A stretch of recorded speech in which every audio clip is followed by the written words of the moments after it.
എല്ലാവർക്കും നമസ്കാരം. നമ്മൾ പിള്ളത്തടൻ ഗുഹയിൽ നിന്ന് കയറിയതാ. ഇതിൻ്റെ മേലെ ഭാഗമാണ്. ഇപ്പം ഗുഹ ഞാൻ കാണിച്ചിട്ടില്ല. ഗുഹ വന്ന് കണ്ട് പരമാർത്ഥം അറിഞ്ഞാലേ അറിയാൻ പറ്റുള്ളൂ. ഇത് ഗുഹയുടെ മുകളിൽ നിന്നുള്ള ഒരു കാഴ്ചയാണ്. നമ്മൾ എത്ര ഉയരത്തിലാണ് ഇവിടെ എത്തിയിട്ടുള്ളതെന്ന് ഇപ്പോൾ എല്ലാവർക്കും ഇത് കാണുന്നവർക്ക് മനസ്സിലാകും.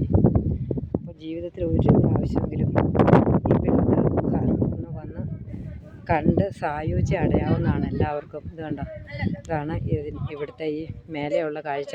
ഇനി അതിൻ്റെ മേളിൽ ഹനുമാൻ സ്വാമിയുടെ ഒരു ക്ഷേത്രമുണ്ട്. അവിടെ കാര്യസാധ്യത്തിനായിട്ട് ഓരോ വഴിപാടുകളൊക്കെ നടത്തുന്നുണ്ട്. ഇത് കണ്ടോ, ഇവിടെ അങ്ങനെ ആർക്കും എത്തിപ്പെടാൻ പറ്റില്ല. അതുപോലുള്ളൊരു പ്രദേശമാണ്. നമുക്ക് നല്ല നോയമ്പുണ്ടെങ്കിൽ മാത്രമേ ഈ മലയുടെ മുകളിൽ കണ്ടോ, ഗാധമായ ഗർഭമാണ്. ഒന്ന് കാല് തെന്നുക പോലും വേണ്ട.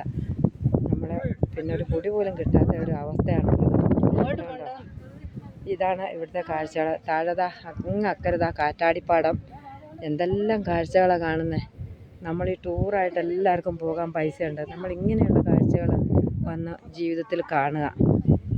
കണ്ടോ, ഇതിൻ്റെ താഴെ ഭാഗത്തുള്ള കാഴ്ചകളാണ് ഈ കാണുന്നത് മൊത്തം.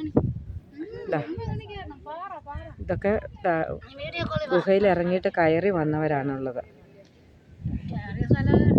ഇത്രയാണ് ഇവിടുത്തെ കാര്യങ്ങൾ.